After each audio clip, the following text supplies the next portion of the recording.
One of the things we've been taking a look at is minority incorporation throughout the United States, but specifically in Los Angeles. And the question that we constantly ask for or talk about is the inclusion of previously excluded groups. And we talk about 1960, it was almost an all-white political class. And then there's a tremendous increase in the 60s, 70s, and 80s to the point now that the majority of the political class in Los Angeles are actually Latinos, African Americans, Asians, and Jews who were also excluded in the 50s, and of course, women. Okay? And we talk about the factors that led to that and how we still need more factors or more representation. But, you know, one of the things that I wanted you to do to the students, my first question is, who's your mother? So my mother, actually, when you were saying that, I was thinking my mother has been in the political landscape for almost 50 years now, on and off in this area. Her name is, her birthday was yesterday, so I better not say was. She's very much alive. She's very much here. She's 83 years old now. And her name is Yvonne Brathwaite Burke. She was supervisor of the 2nd District while some of you were alive. But before that, she actually started out in the Assembly in 1968. So, like I said, she's been a part of the political landscape for a very long time. Obviously one of the first black women to be a part of politics. And she was also a congresswoman. So when I was born, she actually was in Congress. And so she's very well known. She has a cover of an Ebony magazine. Oh. When you were born, wasn't she the first sitting member of Congress to give birth? She absolutely was. And that was in 1973. Now we know how old you are. Yes. It was 1973, and she has she's really well known for is that she wrote an article in Ebony magazine, and she was on the cover, and it was called "The World I Want for My Daughter." And really, that's kind of, I've always been called, "Are you the baby?" because of that cover. And so in our community, in Inglewood and Hawthorne, and a lot of the areas that she represented for so long, that's kind of what she's known for. She also, when she was in Congress, she actually established a lot of the maternity laws on a federal level for women, because no woman had been in Congress and had a baby before, so there was no precedent for that. She's been a first in a lot of ways.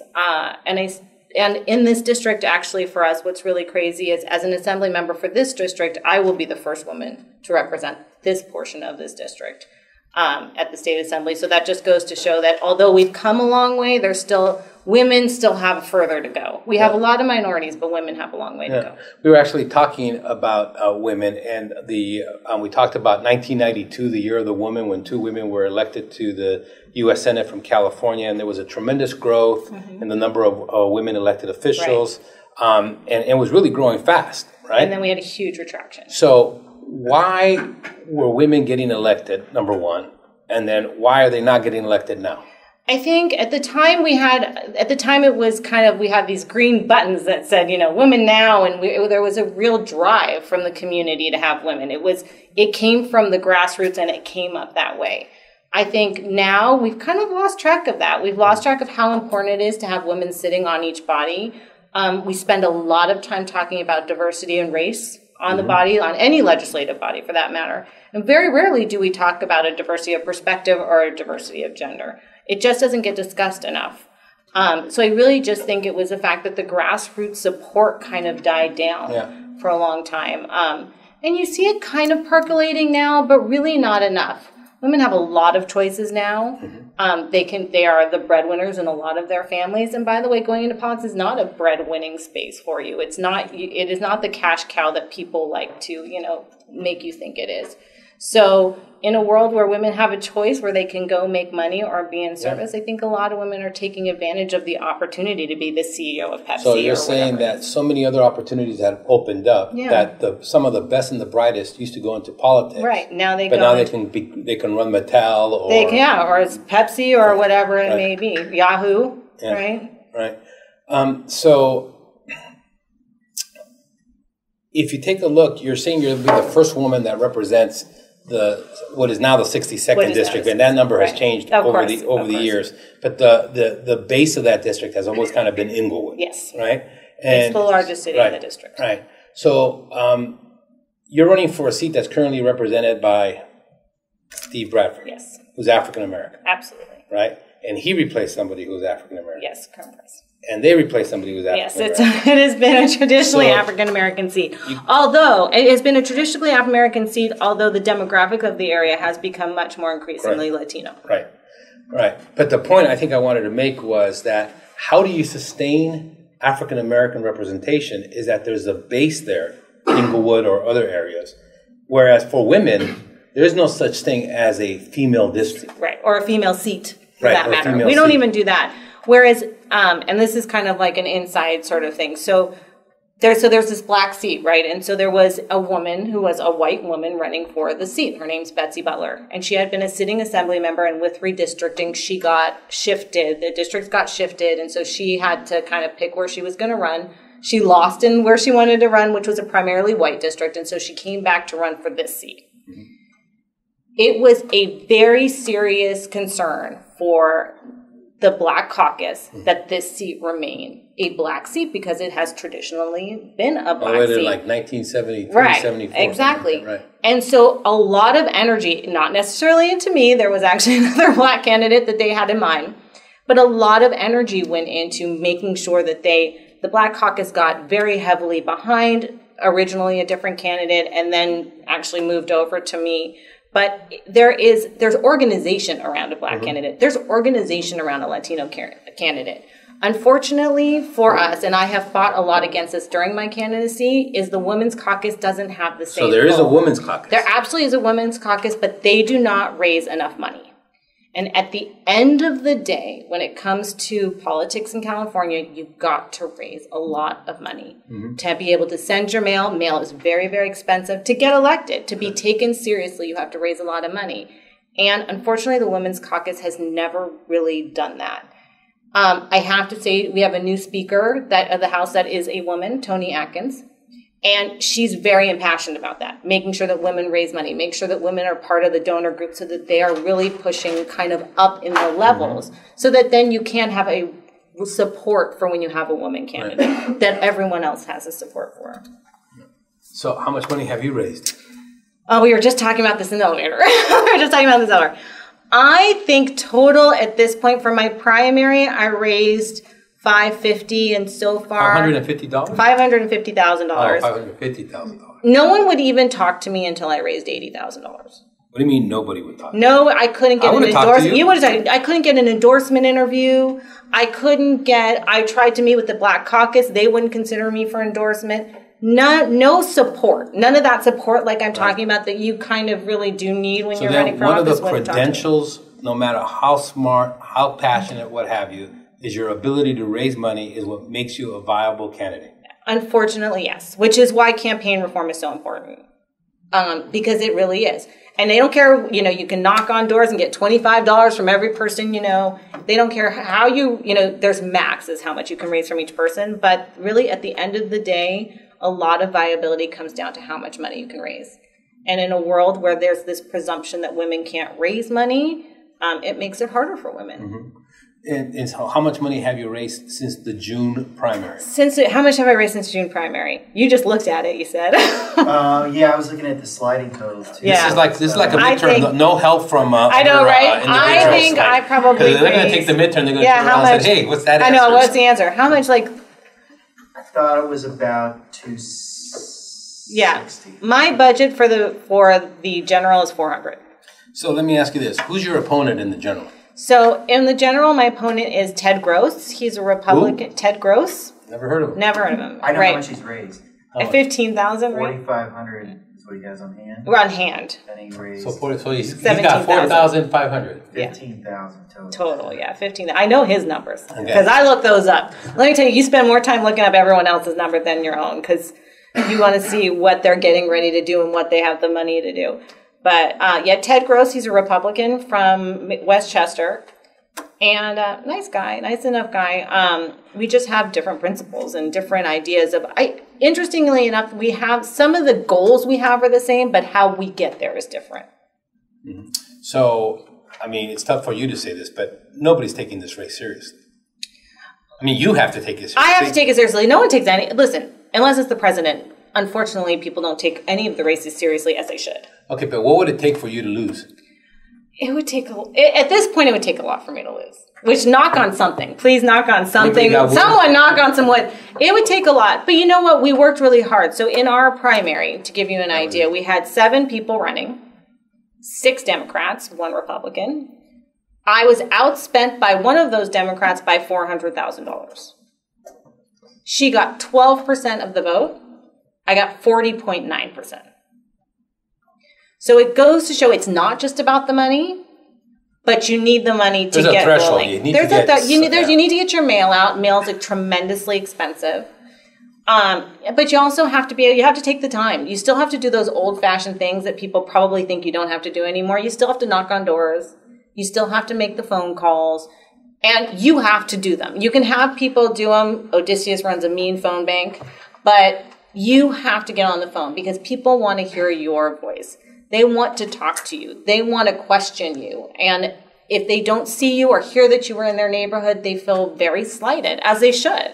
Okay, now here's a mean question. Yeah. Okay. Listen, I'm in politics. Good luck with mean. No mean so, you raised $550,000 to win a very competitive primary. Mm-hmm. I predicted that you were going to come in first, but nowhere near 40%. Right? So that was like a little bit of a surprise to a lot of people. They expected you to come in first, but not like that. Not like that. Absolutely. Okay? So you could do nothing. You can go on vacation. I've heard that. Okay? And you will win with 60 to 70% because of the way the district is. It's heavily Democrat, et cetera, et cetera. Okay? And so that's number one, to contextualize it for students. Number two, you just heard that the Republican opponent has raised $15,000. Right. Okay? So now you said you raised like $260, right? Why are you raising that amount of money? You don't need it. I'll tell you why. And I do need it. And it's really important. Because once you're a candidate, first of all, I do need to still do my mail because if you take anything for granted, you will lose. I don't care who you are. I don't care what the district says. Because take a look at the Dodgers. Yeah, well, and by the way, we've had people in this district that were Democrats who lost to the Republican because they took it for granted. I'm not interested in being that story. I've worked way too long and way too hard. The other reason is because there are other Democratic seats that are in jeopardy, and I am a Democrat. And so participating and making sure that those seats are secured so that we can keep our supermajority, I have to help them finance their campaigns. Okay, but you earlier talked about having finance reform. So yeah. I am in favor of not allowing one office holder to raise money and give it to another office holder. Right. Because I can give you, so there's finance that what's the limit that I can give you? 4,100. Oh, 4,100. I can give you $4,100, but then I can turn around and give $4,100 to Assembly Member X, and he can then give it to you. Yes, he can. And the other thing, though, what we do a lot is we give to the party. Right. So we give to the Democratic Party, and then Democratic endorsed candidates, they support the Democratic. But you agree in principle, though, that that's problematic. Listen, I agree in principle. I don't agree in principle. I agree across the board that I think there has to be campaign finance. Like I said, I was outspent by $400,000. Do you have any idea what it's like to get up every morning and know someone just can pull out of their pocket more money and just every time you go raise $1, they've got 10? It's frustrating and it feels unjust. So I am totally for campaign finance reform on every level. I think it should be from the district. I think people should donate from their district. And I think if we're going to do matching, it should be within the district. You match people who donated from the district. I believe all of those things.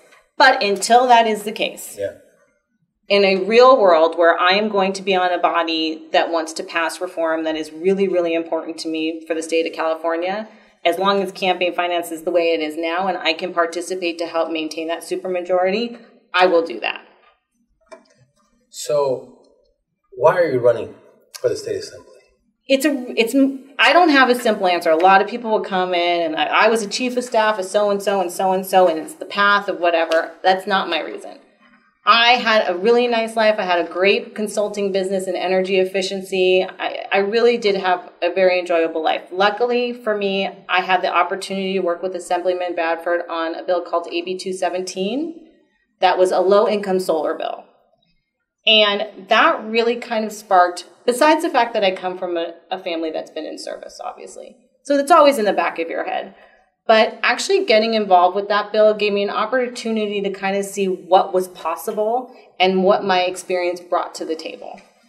And so for me, one of the things I'm really working on is, because if you hear about the district, everyone will tell you it's a diverse district. My district absolutely is diverse. I have from the most coastal region to one of the most challenged areas in the state of California, which is West Athens.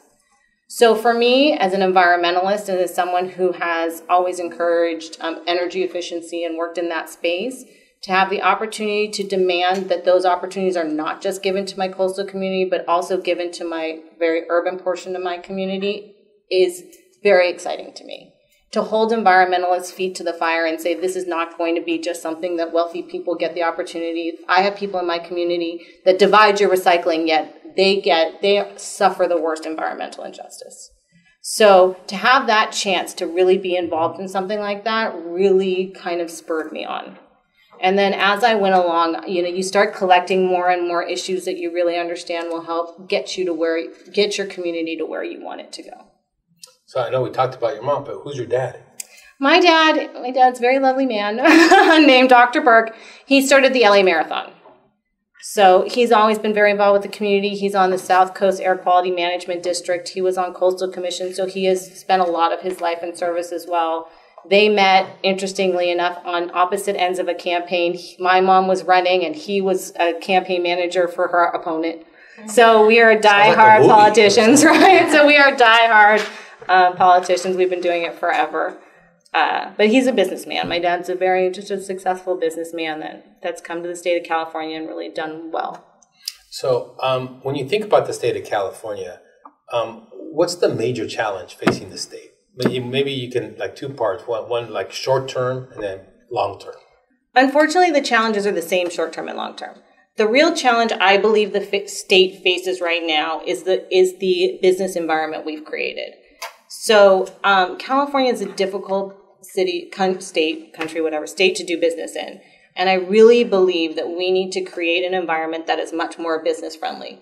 Because what happens is for example, Inglewood. Inglewood ran for the last 8 to 10 years, 80% on one business alone, and that was the casino. So the general services pay for infrastructure, they pay for your police, they pay for all of everything that you consider should be automatic for you to have. Everything, your trash, all of those things that you think just automatically should be there, they have to be paid some way, and that's paid from the general services. So we need to build that. We need to build it so people can have pensions, so that we can raise our minimum wage at our state and city levels. We need to raise that fund. And it's also part of the reason I think that per pupil funding is so low, because we don't have enough money in the general services fund. So for me, the first thing that I think is necessary is that we create an environment that is business friendly for the state of California. We had, I don't know if you guys, how much you keep up, but Toyota took 3,000 jobs this year. Everyone thinks it's a joke, but Hot Pockets took another 300 jobs. Boeing used to be 7 buildings here, now they're 1. Raytheon is leaving. I met with Mattel. We met with Mattel a couple weeks ago, and they said if certain things happen, certain propositions pass, they'll leave. And we can't continue to let that happen. I just think the state of California, we're so used to being that sun and surf state that everyone wants to be in, and we're past that now. We have to compete with states like New York that are creating opportunities for businesses to come flourish and have some really great tax benefits and a great workforce. So, this is just the city of LA, but Mayor Garcetti's is proposing a minimum wage that will be higher than the rest of the state. Are you in favor of that? Yes. And then just recently, the city council passed a even higher minimum wage for hotel workers. Right. Are you in favor of that? I am. And I have a huge hotel population. Obviously, because I have LAX, I have that whole strip of hotels. And I do. I think it's really, really important. For me, the minimum wage has to come up.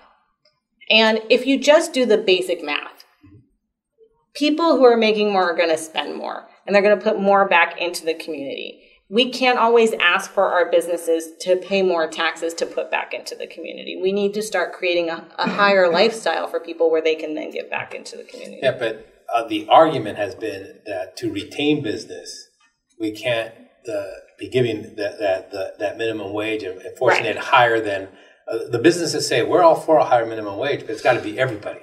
Is that we disadvantage Los Angeles, hotel, right? Or that in other words, just across the street in El Segundo or Santa Monica, Culver City, that you can that business will have a greater advantage than the one in the city of LA. And I think it needs to be statewide, because you have that problem. If I move my business across the street, then I don't have to pay that minimum wage.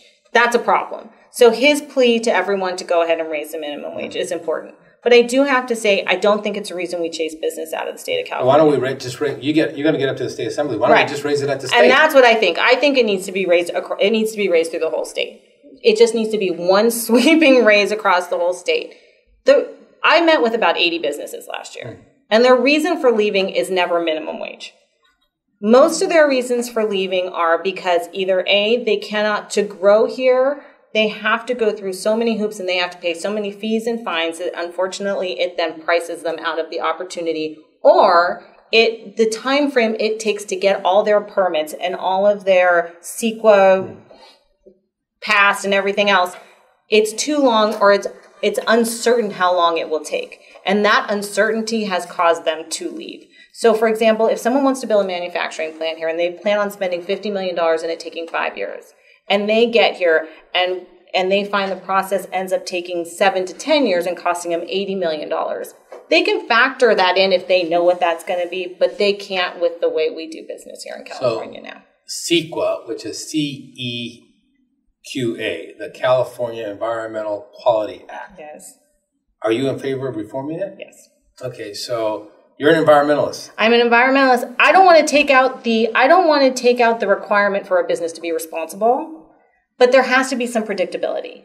We have to create some sort of streamlined process where if a business comes here, they know the steps that it is required and what is required from them on the environmental front for them to build their business and then to go ahead and start business and open up and start having jobs there. We've got to get to the part where the jobs start a little bit quicker. So every single Republican that I've spoken to is in favor of reforming. Right. Actually, getting rid of CEQA. Yeah, they want to get rid of CEQA. I'm not getting rid of CEQA. Right. And I would say that 80% of liberal environmental Democrats, like you, can I call you a liberal environmental Democrat? You can call me an environmental Democrat. Not liberal? I don't think you can call me liberal. You're moderate? I don't like to be called anything in particular. How about progressive? I don't want to be called anything in particular. You can call me environmental. I don't want to fit. Listen, what I think has been the great thing for me has been I don't fit in a box. No one's been able to put me into a box yet, and I'm going to stay that way. Because on some issues, yes, I may be liberal. On some issues, I may be more moderate. And I reserve the right to be that. I doubt I'm conservative. Do I look that conservative to you? But I reserve the right to stay that way because I think that that's what my community really needs right now, is someone who's willing to make decisions not based on lines that have been drawn by somebody else. So every time I talk to a moderate, liberal, environmental Democrat, they all, about 80% of them all say, we want to reform CEQA. So now I got 80% of Democrats, 100% of Republicans. And this has been like for 5-6 years. Right. So why isn't it done? It's a hard thing. Why isn't it done? I just don't think anyone's wanted to bite the bullet. No one wants to be the person that actually says, you know what, I'm the one putting on the floor of the CEQA reform. It will probably end up being me, so you guys can just, if I'm shot or something, you guys will know why. It's just time. It has to happen. Our communities need certainty. We need business back here. We need manufacturing back here. It has to happen. And someone has to be willing to go ahead and just charge forward and do it. And I'm prepared to do that. Well, who exactly? Well, you said that 80% of the Democrats are in favor of reforming it. That was an informal poll. Right. You want to know my methodology? Whoever I ran into. So who exactly? This is a methods course as well. Right, right. Okay. I get mad at them when they say that. Right. So what exactly is keeping CEQA in place as is? Is it sort of like inertia? I mean, is there some group that benefits from it that wants? I think you get, and by the way, some groups that are really supporting me, like, Sierra Club, you get these, environmental groups that don't want it touched at all. And And I think really they're the driving force, and they are loud. They are, sometimes it's not always the biggest group, it's the loudest group that holds things in place, and they can be, environmentalists can be very loud. I know I'm one of them. But it is something that it cannot just go untouched anymore. We're past that. So what's the biggest issue in your district? In my district, interestingly enough, economic development's the biggest issue in my district. We have, in Inglewood, which is the largest city in the district, it's 110,000 people out of the 440,000 people that are in the district. What we had recently, which has been kind of an awakening in our area. So for a long time, we loved everything this the way it was. No one wanted anything changed. And then we had Madison Square Garden come and buy the Forum. And people were very, very upset at the time. No one liked it. They wanted them gone, whatever. They came, they remodeled the Forum, they put $25 million in, the Forum reopens, and all of a sudden, all the small businesses around the Forum are seeing a tremendous boom. They're having business where they haven't had business in years. They're having people in the area that have not come to Inglewood 20 years, or ever for that matter. And there has become a sophistication in my district, where they finally understand how important it really is to have these big anchor businesses come in that are responsible to the community, come in, start business, and what that does to everyone around. And so as a result, we've created a lot of jobs, not just in the Forum, but now we have Hollywood Park Tomorrow, which has been on hold since I can remember, probably almost 20 years as well. And it will be a mixed-use space. It'll be commercial and residential, and that will create... They're getting rid of the racetrack. Getting rid of the racetrack. We'll still have the casino, but we will have mixed-use. We'll have residential and commercial space that will create a lot of jobs building it, and then it will create a lot of retail jobs that will stay there, and a lot of new homes. And what I really hope from that comes is that we end up having... Right now, Inglewood school system is state-run. And what we really, really need to do... That's very unusual. Tell them why. Okay. They had some budget issues. We didn't have some of the issues that some of our other... I have a district that also has Centinela Valley School that had, a board member taking $500,000 a year for a salary. We didn't have those problems in Inglewood, but we had budgetary problems, partially because of the way the system was run, partially also because, for those of you who don't know, schools are given money per pupil. So a public high school is given money per pupil. So if all these kids start dropping out, all of a sudden how much money you have drops. So we just faced a huge challenge in the city of Inglewood, and we're coming back from that. But, obviously with all these new homes and all these new property taxes, all of a sudden we have all this new money coming in. And where I hope that we eventually have a school that people move to those homes because the Inglewood school system is so good. And what we're doing is we're working with a lot of the companies. Tesla's in Hawthorne. We have some companies in Silicon Beach. Is Hawthorne in your district? It is. It's in my district. SpaceX is in Hawthorne. We have all the Silicon Beach groups here, and we have EA Sports, who I've met with as well. And what we're all talking about now is creating curriculum so that we have kids in our district that become very disenfranchised because they aren't like you guys. They're not college bound. And they still have to have a career. And so we're trying to find a way for students who are in high school who are not college bound, or who in community college and may never be able to afford to be in college, to have the opportunity for a career as well. And so what we're trying to do is work with those companies to create those opportunities and those pathways for those students, because we can't just leave them disenfranchised. They cannot be left alone anymore. So also in your district is LAX. LAX, yes. So we talk about LAX expansion, but people want to talk about it in terms of modernization, right, et cetera. Where do you stand on all that? I'm a huge proponent for modernization, and for a multitude of reasons. Right now, I think there are contracts in LAX that have not been taken care of as far as safety. We have a lot of safety issues. I don't know if you guys know, we just had a man pass away from working at LAX. So LAX needs to work on what LAX has before they need to expand it. And it needs to be more modern, it needs to be more efficient, and we need transportation in it. We need public transportation in and out of LAX so that it's more functional. If any of you have ever, gone to New York or anything like that, there's a train that comes right out of the airport and takes you right to the middle of the city. We need to have a little bit more of that, I think, before there's any conversation about expanding LAX. The community around LAX does not ever want it expanded. And so we will have to look at some other alternatives, hopefully some other airports in the neighboring areas and the transportation out there. Yeah. I live in Westchester. Yeah. And when I moved there, even though I've lived here now a long time. Right. You don't have to tell your age like I had to tell mine. When I moved in, I knew LAX existed. Yeah, right.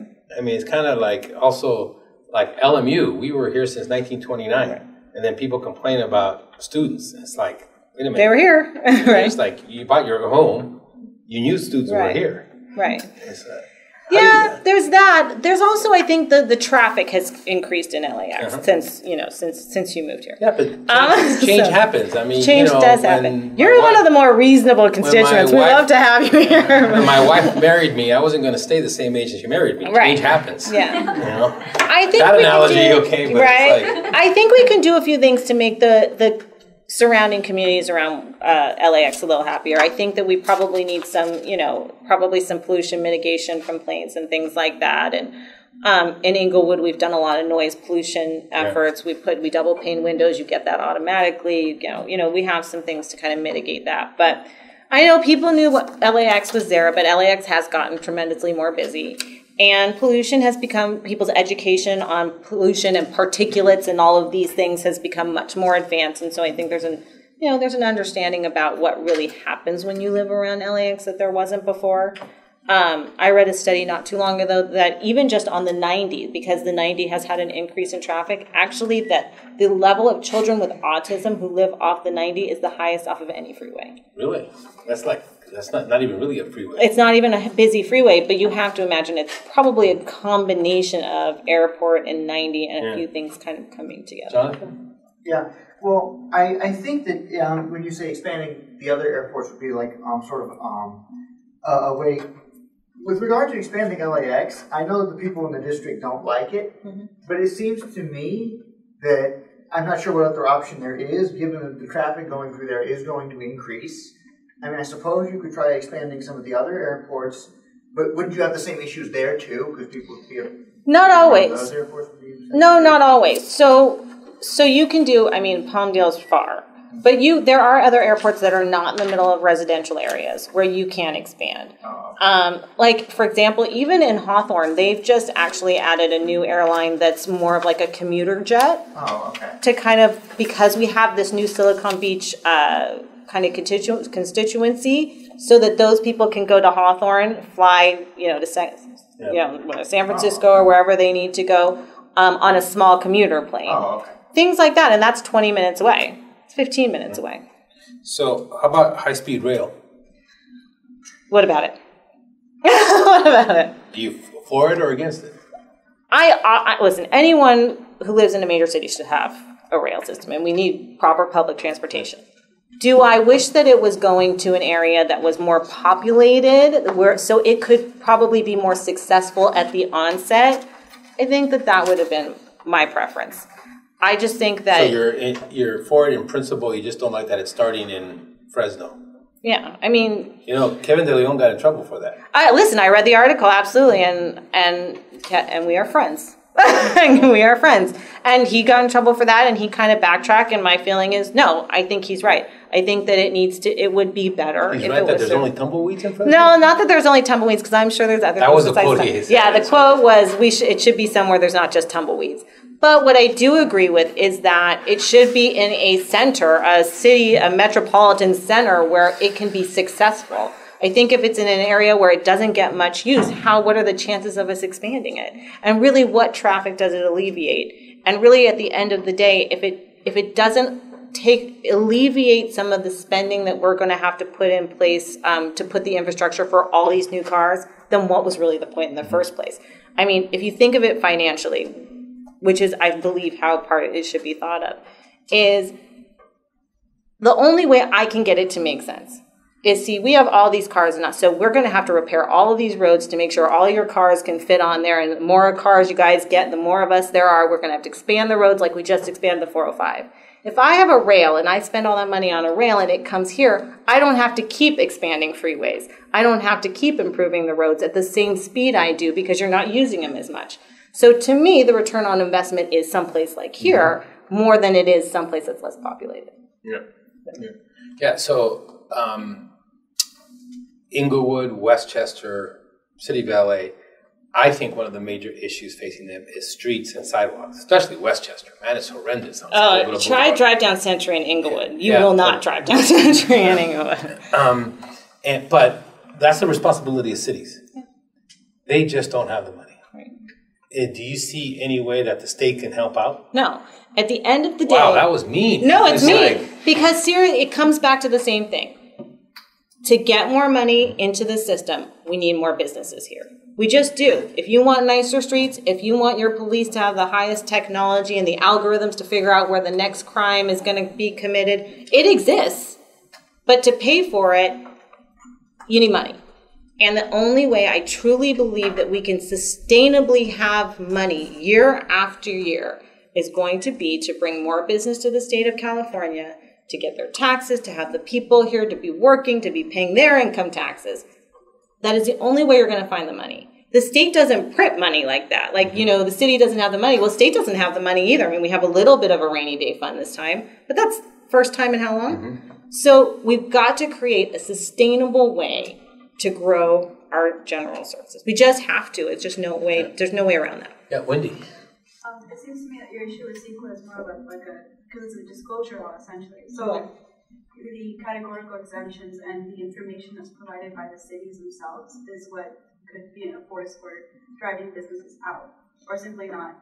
Well, what happens a lot of the times is, so the cities will, let's say they do you get your disclosures, then someone will sue.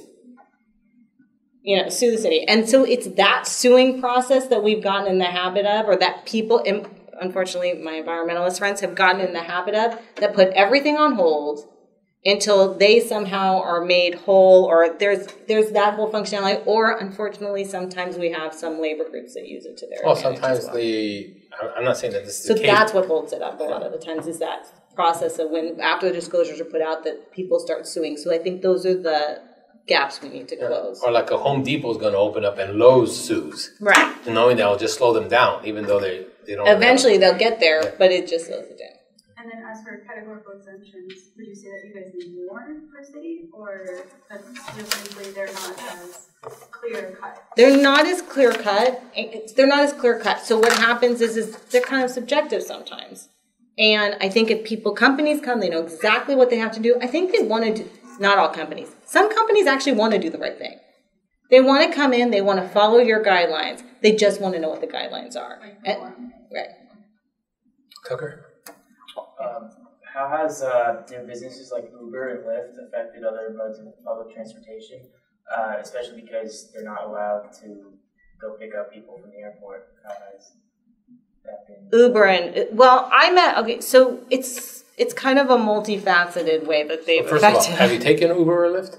Yeah, I'm an Uber user. Okay. I have also met with the taxi cab companies, so they know I've taken Uber. Did you take Uber on your way to meet them? No, I didn't actually. I took my own car to go meet them. But listen to my mom. Like I said, my mom's 83 years old. She uses Uber. But the issue that this last year we faced an insurance issue with Uber and Lyft and all of those companies. And what happened, and it's an issue that's going to continue because they have been given a different status than, let's say, our traditional taxi cabs. And so that has created an issue that will be on the state level ongoing, I think, for a little while until we create a livery kind of some sort of general new category. That's going to continue to be an issue.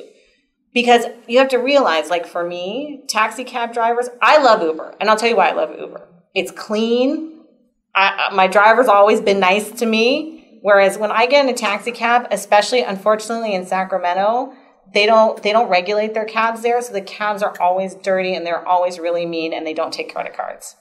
So, that's why I like Uber. But we need to have kind of, whether I like one or the other better, taxi cabs companies, they're actually a career opportunity for a lot of people in my district. Mm-hmm. I think we have maybe 3,400 cab drivers that live in my community. And they don't just rent those cabs. Those cabs, they get their own cab first, and then they get another cab and have someone else drive it. So they actually start to build a life on these cabs. They buy a home. This is a career opportunity for a lot of those people. So I support Uber and all of those things. But I do have to create on the state level just a new category for all of them to exist under, because right now it's not fair. Uber and Lyft are existing under one category, and the taxis are being required to provide a whole nother. They have to buy a license in every city, whereas Uber never has to. You know, there's just been kind of this new dichotomy, but that's going to happen. Yeah. That's but actually. Are you more in favor of having not having more regulation for Uber to be like taxi companies, but to lessen the regulations for taxi companies to be more like Uber? Here's what I did. I asked the taxi cab company which way they wanted to go. I said, look, would you feel better if Uber had to meet you or you got to come down to Uber? And they haven't decided yet. They haven't.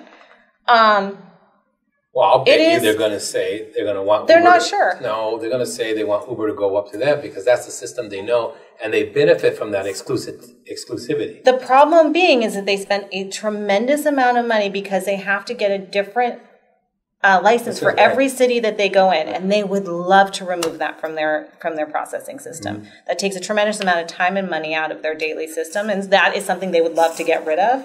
So they haven't decided. I literally met with them. But in some cities, they get an exclusive contract. Yeah, but some cities, yes, they get an exclusive contract, but Uber still drives through there. Yeah. That's true. I've never been told to buy Uber. Oh, you know what? Yellow Taxi has exclusive here. I can't drive you through here. They don't. It doesn't have the same rules. The one thing I will say about this is a perfect example. This Uber kind of taxi situation is a perfect example of why it's so important that young people start to really get involved with the legislative system. Because we have a lot of older people that don't understand what Uber is. They don't understand how it works. And so then you ask them to legislate on that. Yes.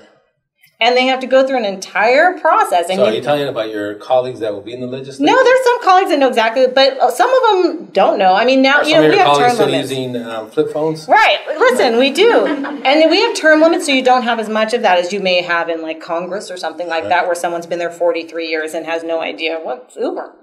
But it is one of the things I think is really important as to why you need young people involved in the system, is because there are new opportunities and there are new apps and there are new issues that only you really understand how, and hopefully I'm still young enough to know, or to understand how they really affect your lives and those who will follow you and what you want to do from here on out. So it's just, that is a perfect example of a very current situation that was just voted on in the state assembly that really is one of those issues that really requires kind of, a cutting edge knowledge of what really is going on in the world. I mean, that's a great question, and that's a great issue that and it just shows with the new economy emerging, and it's not always just tech. Well, I actually think of Uber as a tech company because that's that they then challenge the existing paradigm or the existing way of doing things, and then you have to deal with it. Right. What's fair? We have to deal with it, and also we have to speed up on dealing with it. Right. Because as a body, we used to move a lot slower. Well, let's see kind of what happens as it rolls out.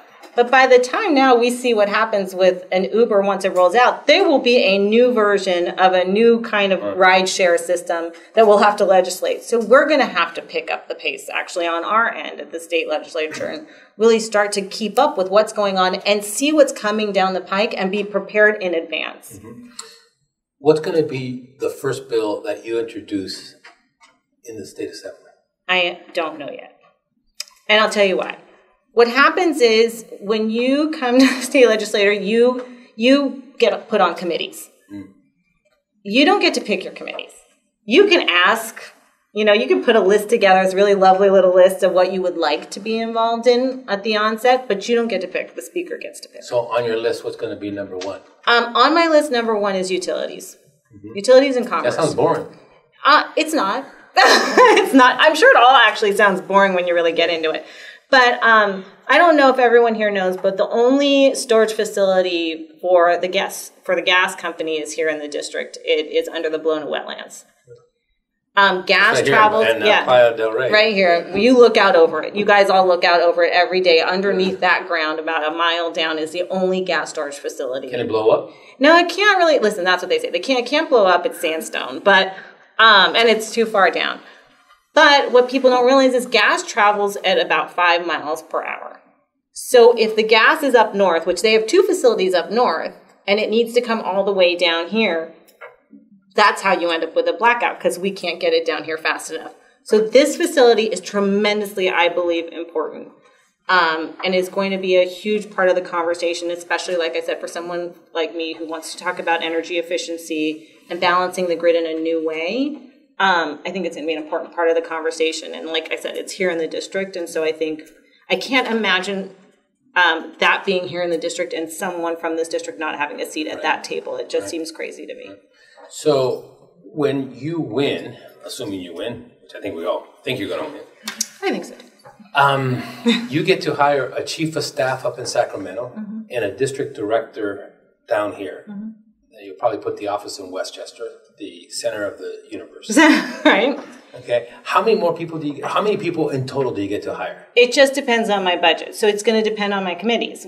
It depends on your committees, what your budget is. And you get, just like any other office, you get a budget and then you divide that over how many people you can either, if you want someone who's done it longer, you pay them a little bit more, and you don't have someone else. So who's going to be your district director? I don't know. I didn't mean like an individual. Okay, let me rephrase. I'm like, I don't know. Yeah. What, if you were to describe your ideal district director, what would that person look like? That person would have to really stay to kind of the moral standing that I've taken all the way through my campaign, which is they have to be prepared to be committed to the entire district. And it's not easy to find somebody. When you start running for office, you have to find these political consultants that are going to help you kind of show you the way of how to navigate all of this kind of madness.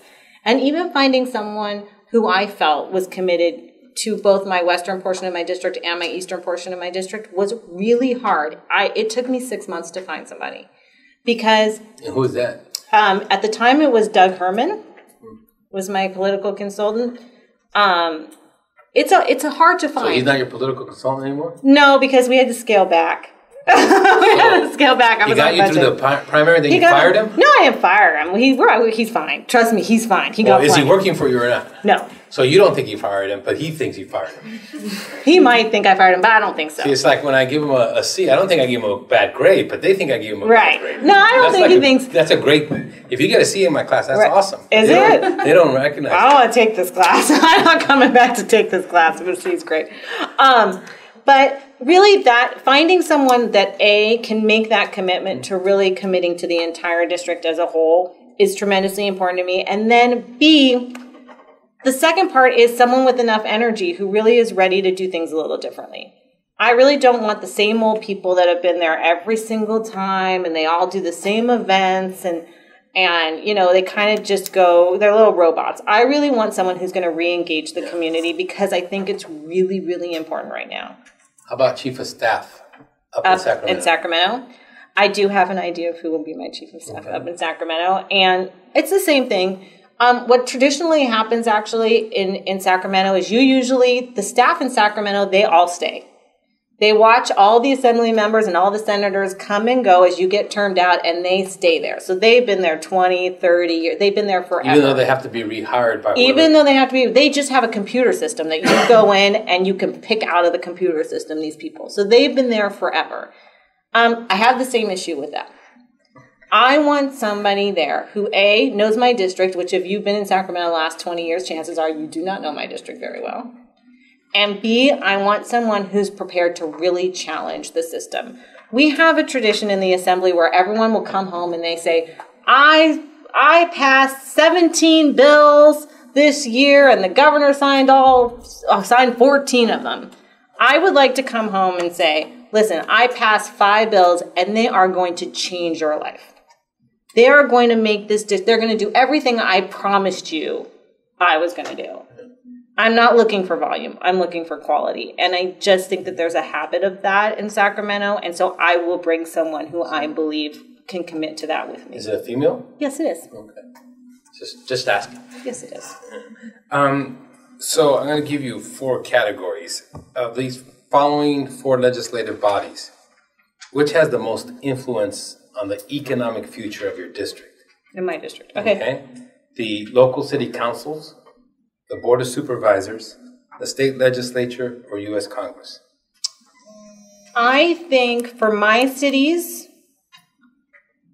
I'm going to say it from what I've seen over the last maybe year and a half or so. I would say the local city council in some of my cities have made tremendous strides, and they come and they work with the state legislature. They come work with the assembly members to pass some of the things they need. So I think that working together of the city and the state, to me, has been a really interesting and very powerful partnership that I have seen grow over the last maybe 2 years, year and a half, 2 years. When it's used properly, it really is very powerful. And it really does change the community. So, so you would go with city councils? So I would say city councils, but you know, none of us can do it by ourselves. I mean, that's right. the reality. All four are important. All four are important, but I think which is the most important? I mean, to change the date, well, the best, that's silly. Of course, it's the state assembly, but no, I mean, to change the course of people's everyday life on a regular basis, I do think local government gets they're your next step. They're right here with you. So you get to interact with them every day. Listen, I'm in Sacramento Monday through Thursday. I'm not even here, right. You know, so local city council gets that opportunity to really connect, whereas they can't do some of the things they want to do when you connect without us. So it's a partnership. I think it's that partnership. I think it's that really local partnership with that state level partnership that really is the most effective. Okay. The MTA is seriously thinking about putting an initiative on the ballot in 2 years. Mm-hmm. To raise the sales tax for more money to build more rail, etc. Are you in favor of that? I have the same challenge with that I have with most things. Is that how often can I keep coming to the average person to take your money to do things? How long do I do that before I run out of money? You know, it seems like it's always the same solution to the same problem, and usually we call that crazy. So, I mean, that's in my experience. We have to kind of create a new paradigm, and we need to come up with new money. And your money's not new money. Your sales tax money is not new money. That's the same old money we always go for. It's frustrating to me. So, I mean, listen, so I'm not the hugest proponent. I'd like to see us go get some new money. It's there. It's there. And we're failing as a state to get it. So when I think about, this is just my bias, when I think about the greatest challenges facing California, it's poverty and the increasing divide between rich and poor. Mm-hmm. What can the state legislature do about something like that? A lot. We can do a lot. I mean, like I said, the more jobs we have here, the less poverty there is. Obviously, well, let's start with a minimum wage. The poverty level so often is connected with the fact that minimum wage is so low, and if any one of us tried to function on what minimum wage is, it's just almost impossible. But I do think so minimum wage is one way, but I do think jobs, you've got to create more jobs, and you can't create more jobs out of air, and the state only has so many jobs to create. I think that the state first needs to support small business so that they can create jobs. And the way we can do that is whether it's small business certification contracts, making sure those contracts actually go to small businesses, not letting those contracts go to a business that has hired a small business to take the contract in place of them, you know. Instead of that game, making sure those contracts really go to small business, because small business is the #1 employer in our district. Making sure that we create more responsible businesses that come here, give them an opportunity to come here so that they are providing jobs. And if we're going to give them incentive, those are not incentives for minimum wage jobs. Those are incentives for middle class jobs.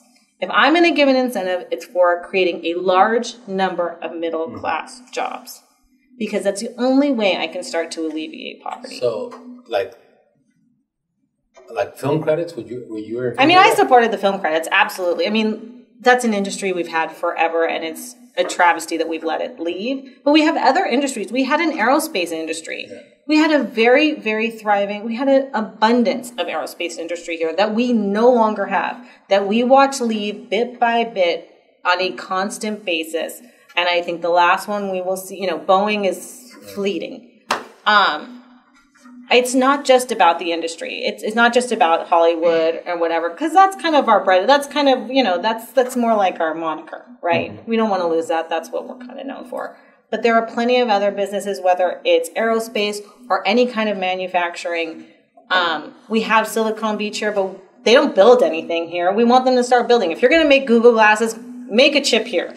Tesla is making their chips or is actually talking about making their chips somewhere else. Although, they're here, yet they're going to make their chips somewhere else. We can't keep allowing that to happen. Those are good jobs. Those are very good jobs that we can't afford to keep losing.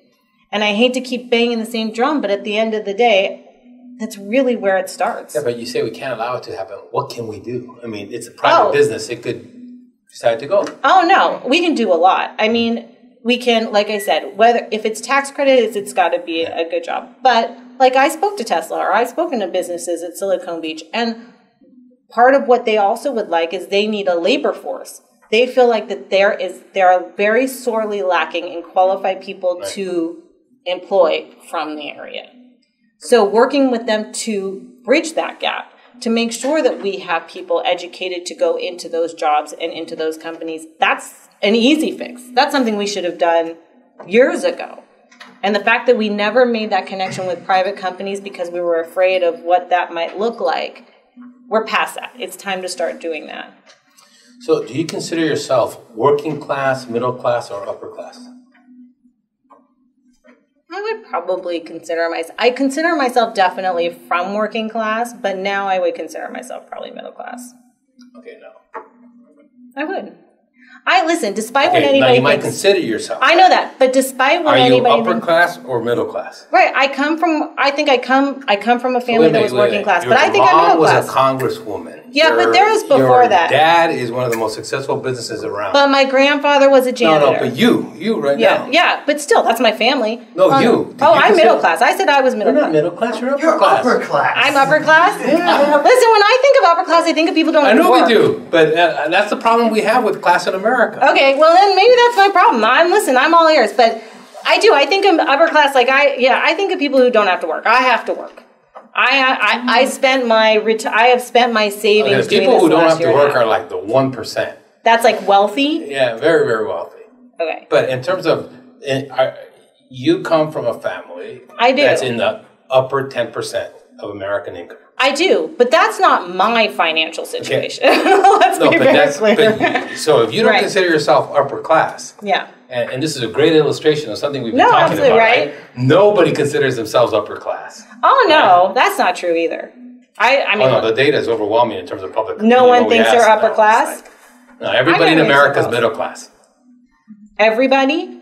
You do the surveys over and over. We literally asked the question that we asked you. Yeah. Do you consider yourself working class, middle class, and upper class? No, I do. I consider myself middle class because I still I work for my what criteria if you use traditional economic criteria? Yeah. If I stopped working today,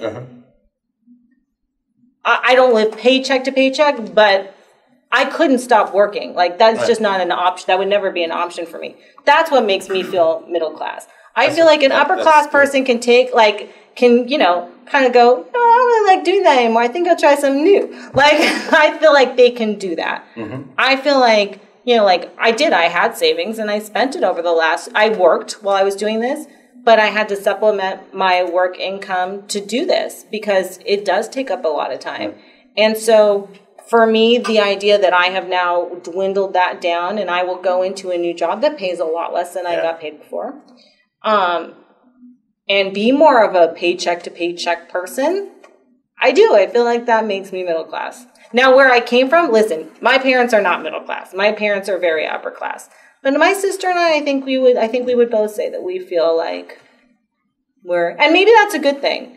Maybe that's a good American thing. I mean, not just American, but when I asked the class, I think only one person in this class, even though the vast majority of them, I'm not gonna out him or her, but so I don't know. Did we establish your upper class or middle class? You can call it whatever you want. Okay, I'm gonna call you upper class. All right, go ahead. If it suits you, go ahead. So you are upper class. Had a great life, but you are an African American woman. Yes. Have you ever been discriminated against? Oh my God, yeah. It happens all the time. Listen, it happens. And you know what? Where it really happens is on the phone.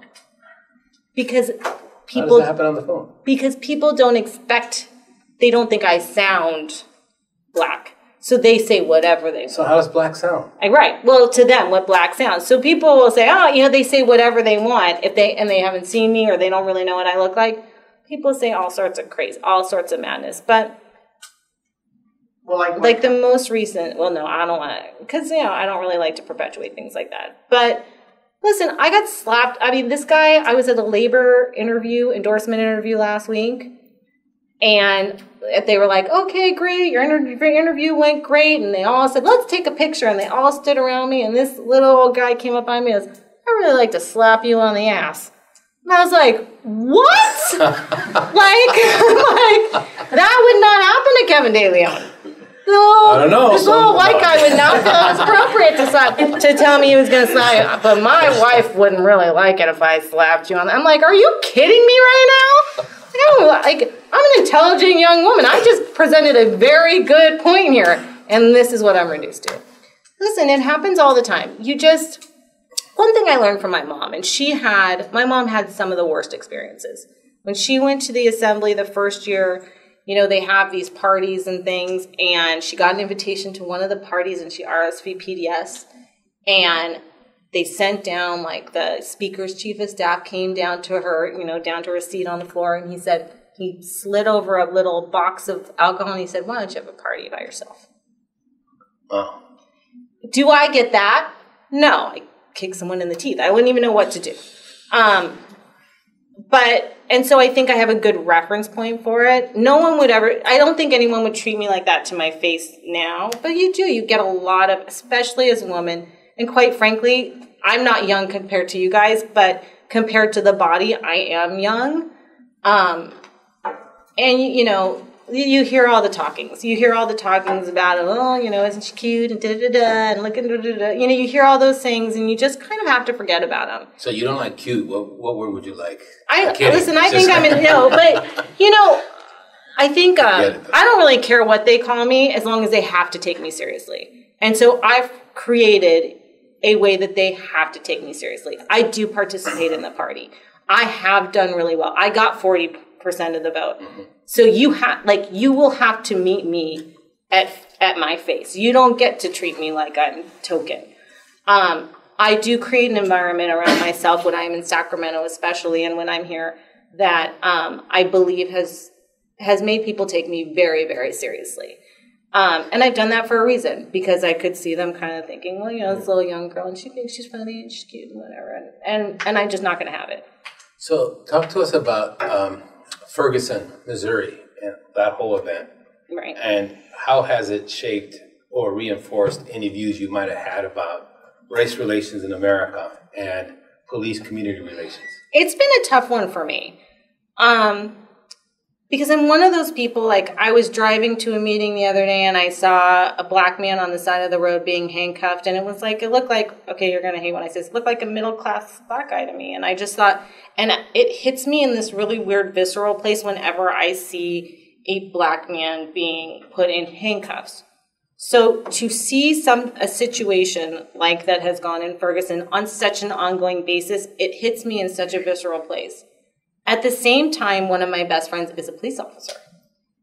And I hear him constantly trying to explain to me where any one of the number, not all of them, but any one of the number of situations, how they happen, and from his perspective, and knowing how much I worry that he's safe, it's been a real push-pull for me. Obviously, I'm horrified. I really do hope Maxine Waters is actually from that area. I do hope at some point she goes there and really kind of gives California a voice there, saying, look, we aren't, we're really not going to stand for this, especially this last guy that was tased in his car. They broke the window and tased him in his car. And he said, I'm scared to get out of the car. Have you seen the news lately? I can get shot if I get out of my car. And they still broke his window, tased him, and drug him out of his car. I hope we don't roll to that here in the state of California. Unfortunately, I think that if we don't make some really serious steps, we are going to see a tragic situation. We had, we did. We've had situations. We have very recent, even after Ferguson, we've had African American. Yeah. I mean, it continues to happen. Yeah, it continues to happen. And I know, like, we have a mayor in Hawthorne. We have a new young mayor in Hawthorne that's really pushing for the cameras in the cars and things like that. I know, like, my friend, he's going through a lot of sensitivity training, especially with mental health issues, because so often that becomes an issue where they just don't have the capacity to even understand how to deal with someone with mental issues. On the one hand, I mean, I hate to generalize, but police officers oftentimes say, show me your ID if you have nothing to hide. Well, if police officers have nothing to hide, why can't they wear the cameras? Right. Listen, and there should be nothing to hide. I mean, listen, and you're going to be on camera anyway. Police officers just need to come to terms with it. You're on camera whether you realize it or not. Someone's got their phone. What was it, a 14-year-old girl in the back of the car with her? She had her cell phone the other day when this guy got tased, and she videoed it from the backseat of the car. You're on the camera anyway. It doesn't matter. I know Chris Brown, the mayor of Hawthorne, is really pushing for that. Not that Chris Brown. Not that Chris Brown. Yeah, we have a Chris Brown that's a new mayor of Hawthorne. Or people thought, wow, Chris Brown, he's really I know, really, he's gotten involved. No, we have our own Chris Brown. And he's really pushing that. It's going to take a combination of a lot of things. I just think for me, like I said, it hits me in a really like kind of visceral place. I think you're, as a minority, it hits you in a way that I don't know if a lot of people understand. So why do blacks and Latinos vote less than whites? Listen, I actually came here to ask you guys that. Like, why? What do I do? Honestly, one of the really reasons I wanted to come, I mean, it's always great, your campaign, you come talk to everybody. But really, for me, it's how do I get everyone to vote? What do I have to do? As a legislator, as a public, as someone who wants you to elect them, how do I start to get your age people to be interested enough to vote? I mean, you guys take this class. I don't know if it's a requirement or not, but yeah, it's a requirement that they vote, though. Right, and I hope so. But I do. I part of my drive to come here was to find that out, because for like our campaign, we tried to do a lot of fun stuff. We tried to interact with people on social media. We took the voter file of people who already registered. If they liked a page, we call them to try to kind of, get them really actively involved, not necessarily to come volunteer, but to just care enough to show up to vote, because primaries, no one ever shows up to primaries. But I have that question for this class is how do we get you to vote? Now, to answer your question, I think part of the issue that a lot of times, I don't think minorities don't vote. I will tell you that in my election, 38% of the votes were seniors who were minorities. Seniors vote because it's really, they fought to vote. So they really care. They vote they vote die-hard voters. But then you have somebody who, you have a minority, if it's a minority and they are, if it is a working class minority or a labor worker who has to take off Tuesday to show up to vote, they're not going to do that. That puts their job in jeopardy. And please don't even talk to me about that. They can vote by mail. They can vote by mail. A lot of people don't understand that they can vote by mail. We're going to have early voting instituted in 2 years. Yeah. We have 64% absentee voters in this district. So we do have more than the average absentee voters in this district. But a lot of people don't know that that's an option. They don't know how to enact that option. Mm-hmm. How do I get an absentee ballot? A lot of people don't know. But I would like to know how I get young people to start to vote and start to care. So can we ask them that? Yes. Well, I was actually going to approach Guerra about this. This is my intended research project for law school. It's to implement a course in 8th grade or senior year of high school level about voting in local politics and how the different methods are and how that entire system just works. Right. And I feel that the reason why that's not already implemented is the parties, Democrat and Republican, just don't understand that you're never too young to understand the system. Right. And as a 20-year-old who's a senior now, I know that was an issue when I applied to Stanford. They just simply said I was too young. And I feel like that's something that, especially the Democratic Party can venture off of, implementing classes like that. Let me ask you a question. When you were young, did you, like when I was little, we kind of did like mock votes at school. Did you not do that? Yeah. Like when there was a presidential election or something, we did that. Do you guys not do that now as young people? Oh, see, that's crazy. That sounds frighteningly like a civics class. Yeah.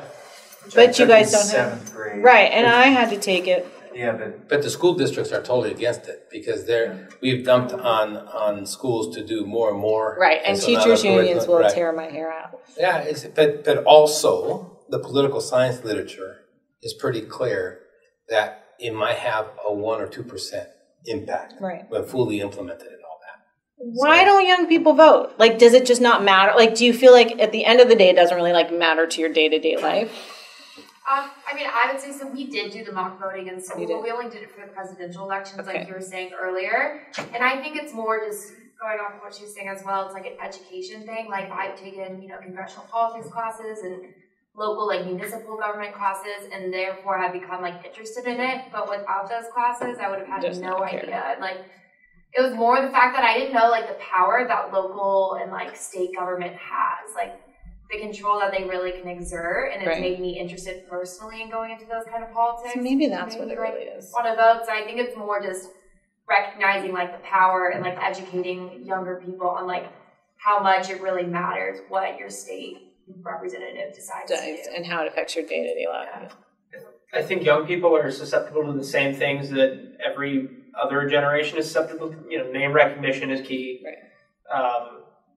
What else did I have to say? But name recognition being key, and having social media now be our main medium of communication. And finally, political campaigns, relatively speaking, have recently come around to the social media. So it'll be interesting to see as that grows more, to see if young people do come out more, because they are, just for the simple sake of, they see it all the time. Right. Like all the ads on the right side. Right, Facebook you've feed seen, or yeah, right. Vote. Right, which is a good thing. Yeah.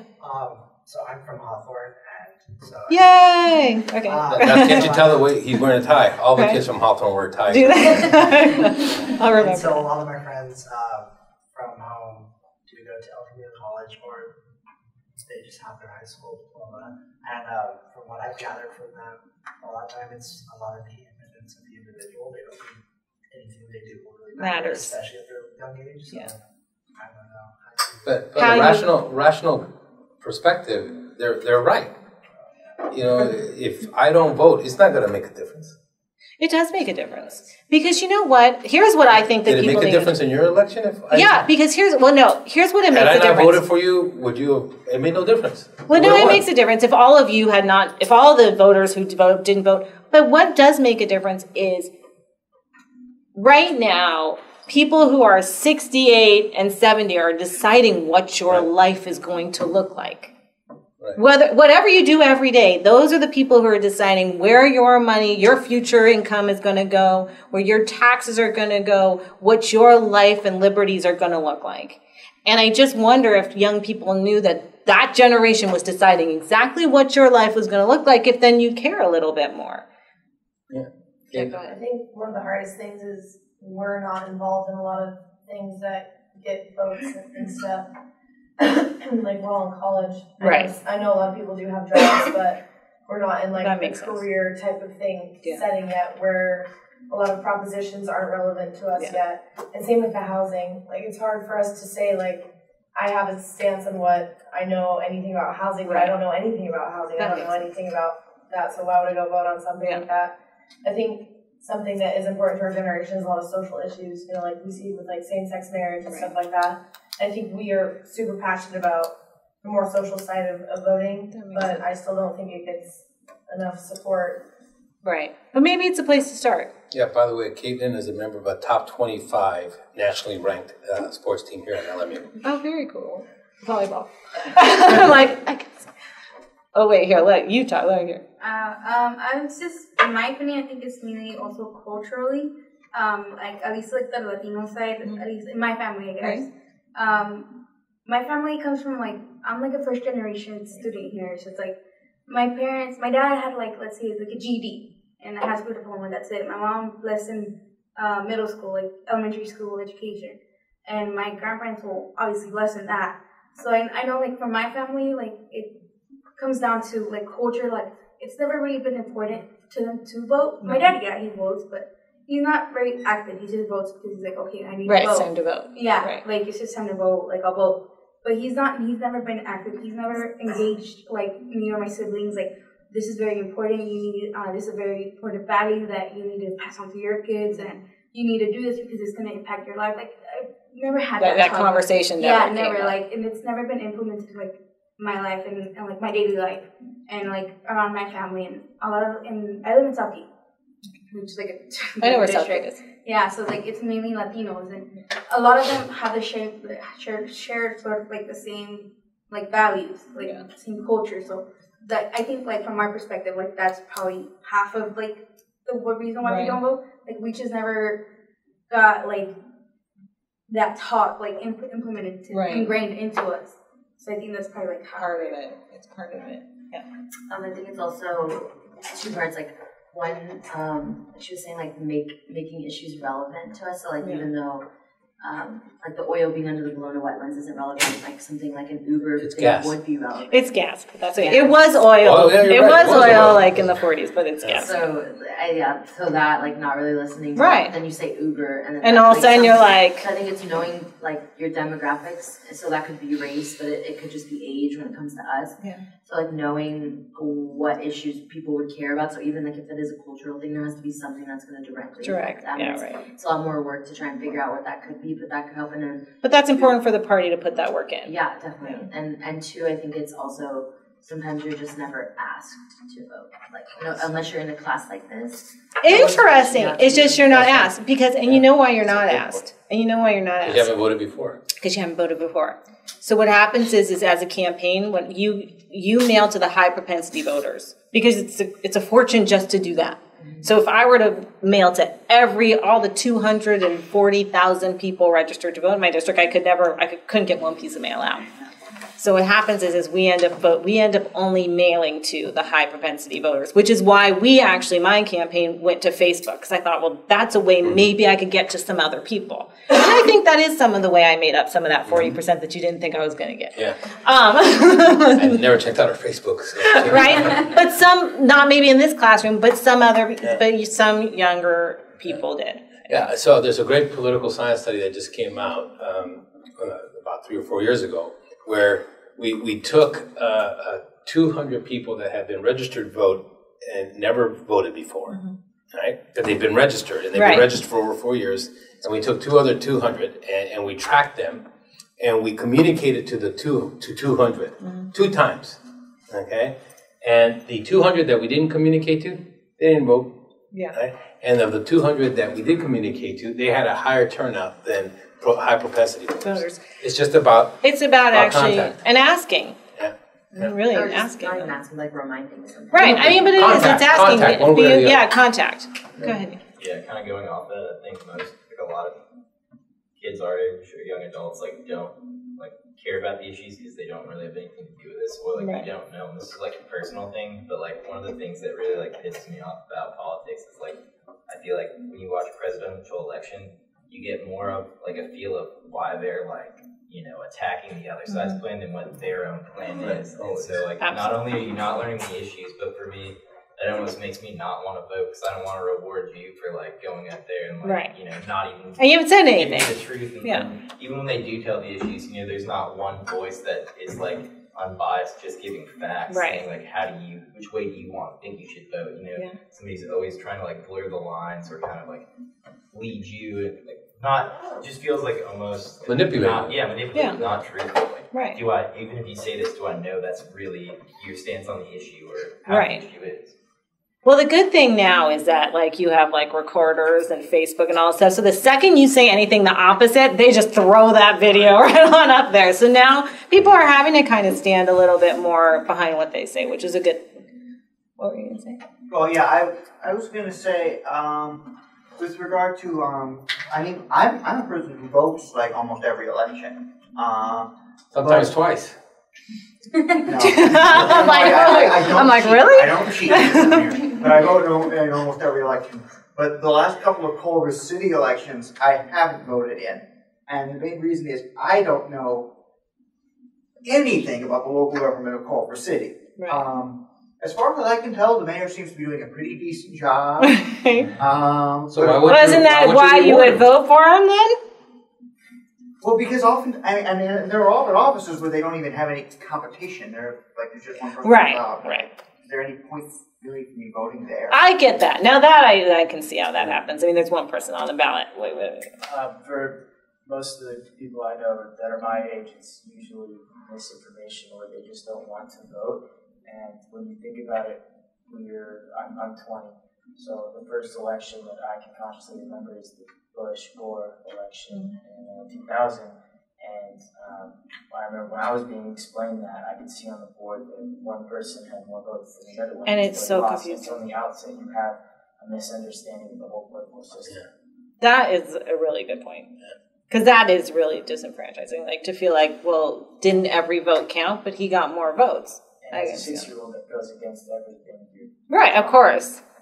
Of course, that makes sense. No, I think that makes sense. I think, Richard, your point and that are pretty good. When I first voted, it was actually for like a primary election. So I just wanted to vote because like it was like my first time. I had just turned 18. Right. But like when I saw the ballot, like I didn't know anything. Like I was taking like a government class my senior year, but it was mostly about presidential. So like not knowing anything there, I was just like, so what am I voting for again? Like it was hard to decide, and it's just. So if you didn't know anything about them, or let's say the issues were outside your scope, because let's say they're about buying a house or about things that, or seniors, which you don't feel like have anything to do with you, where would you go to get if you were like, okay, I'm going to vote and I'm going to go down my little practice ballot and check it off, where would you go to research the information? You just a neighbor or like an older, an adult. You would go to an adult. Who said Google? Yeah. I think that's the other problem with our generation is we're all centered around like convenience, and we can literally do everything off of our phones. So you need an app. Yeah. You need an app. It's one of the apps to vote, honestly. That's what for everything. I was like so internet voting. Internet voting, or like in an app, because that's what I was at a Silicon Beach kind of thing in political conversation, and they were saying they were going to make an app so that people could watch both sides of each proposition, a video on both sides of each proposition, so that you could just watch each one and go, okay, well, this is the one I want. A kind of. On like a voting day, I'm like, well, I don't really want to drive 25 minutes to go stand in line to vote on something I don't feel like is relevant to my life. I'd rather go get frozen yogurt. Right. There's already an app for that. It's called See Political. That might be the one Nick we talked to. Yeah, Nick Kaplan. Right. Yeah, that's the guy who was at He's a local board. Yeah, he's local too. Yeah, I I think he's working on making these videos, right? Right. So that there's each side of each proposition, or I don't think he can do each side of a candidate, but you know, like some of the issues will have. He's only done proposition ballots right now, and it's SEE Political. So if you go to seepolitical.com, it will then show you the propositions, and he explains them from both sides. He's actually very as neutral as he can as he can be about that. But it's pretty clear to me. I have a couple of things. One, we ought to vote. Yes. You know, everybody agrees with that, and the normative question about us participating, you know, there's no argument against that. That it makes for a better society, it produces better candidates, it produces better public policy, and we all benefit from that. But from a rational choice perspective, it makes perfect sense when one individual doesn't vote. Listen, I mean, everything you guys said made perfect sense to me. It's food for thought, and actually it is information for me to go and take back to my party and say, listen, I had a really nice conversation with some really intelligent young people who still feel like their vote doesn't count, and tell them why. I think the party is run by older people who are activists at their soul and at their heart, so they cannot imagine why someone would not vote. But there's going to be a great opportunity in the following sense. There's going to be a new Secretary of State, and obviously I have my favorite, but the two guys that are running, they are really bright, and so whichever one wins, I think they're going to do a good job. But at the end of the day, we need to figure out internet voting. I know there's a lot of hesitation about it, but if you can pick up your phone and vote. You vote. I'd have less trouble. She could get her frozen yogurt. Yeah. And vote. While you're waiting for your frozen yogurt, mind you. Because something like 30% of the people that were mailed a absentee ballot or vote by mail ballot didn't fill it in. Right. I mean, it was sitting there. when they went to the bathroom or any time. Right. You could have filled and it you out. have weeks to fill it out. Weeks to fill it out. You could have done all the research you wanted to. Yeah. And still didn't do it. It ends up under your junk mail, and you forget about it. And then by the time you pull it out, the election's 3 months over. So I think I'm not well versed enough, and I know there's a lot of issues with internet voting, but that has to be figured out. I agree. Okay, I wholeheartedly agree. That's number one. There's a lot of structural changes that I think can make 1 or 2 or 3 percentage points. Other than internet voting, there is no magic wand. Yeah. Every single reform that we've talked about has a little bit of an impact, but not a major impact. I would like to see the state legislature put on the ballot that every county has to have a citizens commission to do redistricting, just like the state does. Right. Because those county governments throughout the state are the least represented. Right. We have the least number of women, the least number of African Americans, the least number of Latinos on that level of government than any other. And that's because there's just 5 of them, and they draw those districts. Right? Take that away from them, just like we took it away from Congress and the state legislature, and appoint a citizen body, and immediately you will double the number of women and the number of Latinos. I know that for a fact. Really? Yeah. Without a doubt. The data is overwhelming on that. Okay? Without a doubt, that will happen. That would be one reform. Second reform is, I believe the state legislature should mandate only 2 election dates and allow cities to choose one of those.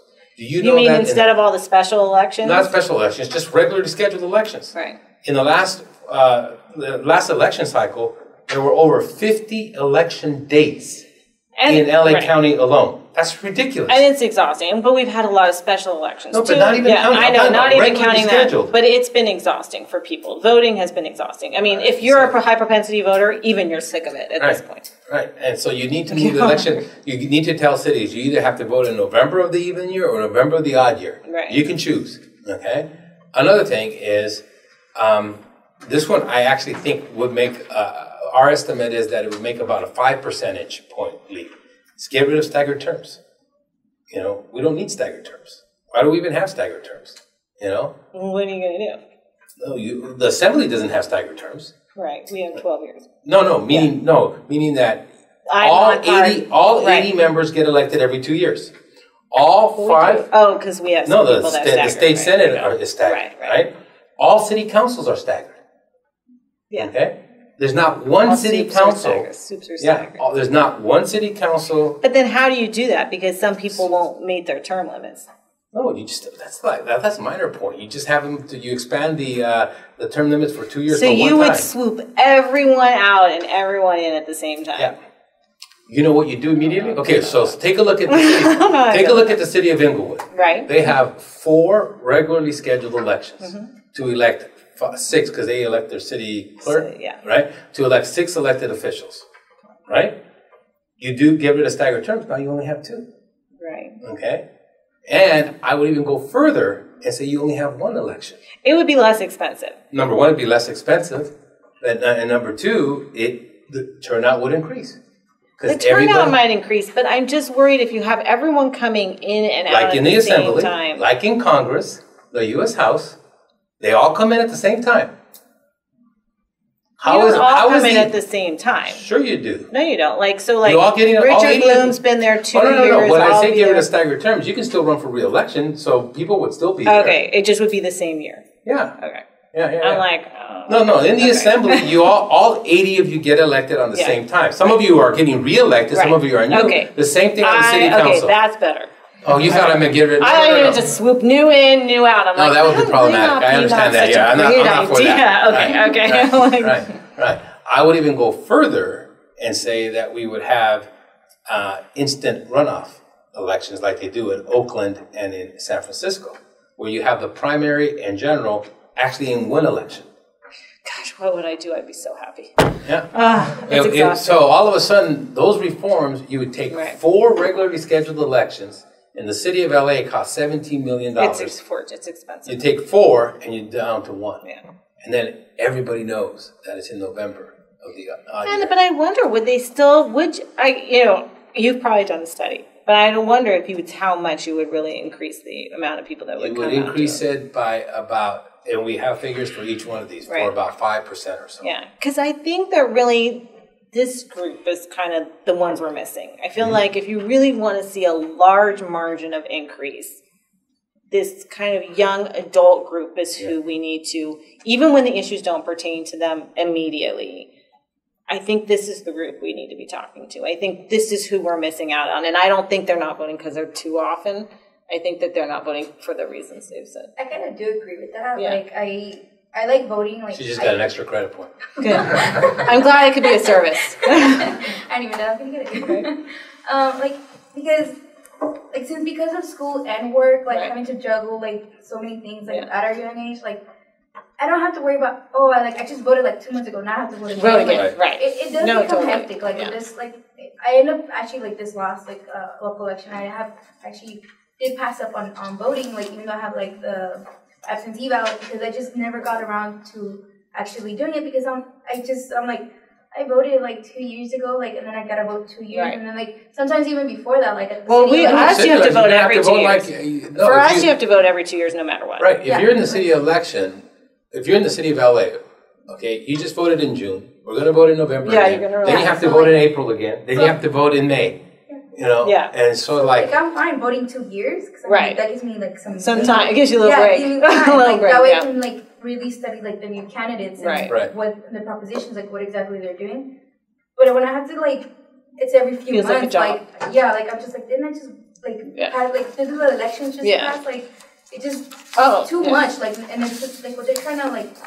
There's like I think it's a high volume of candidates with like such a short time. Like it just becomes a little hectic. It is. I have people. They're like, "Didn't you win already?" I'm like, "I know. I wish." I'm like, 2 years later, no, I'm still here. But even if you had gotten 50%, you wouldn't have won. No, I still wouldn't have won. There's no system we'll talk in about which that I would later. have. So yeah, I got 2 more questions and then we'll stop. Okay. One, what's your favorite university in your district? Oh,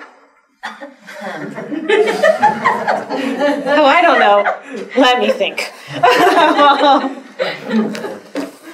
And then number 2, we're planning to go up to Sacramento in late February. Will you meet with us when we go? Oh my God, I would love that. All right. I would absolutely love that. All right, great. Well, thanks for coming. No, It was awesome. thank you for having me.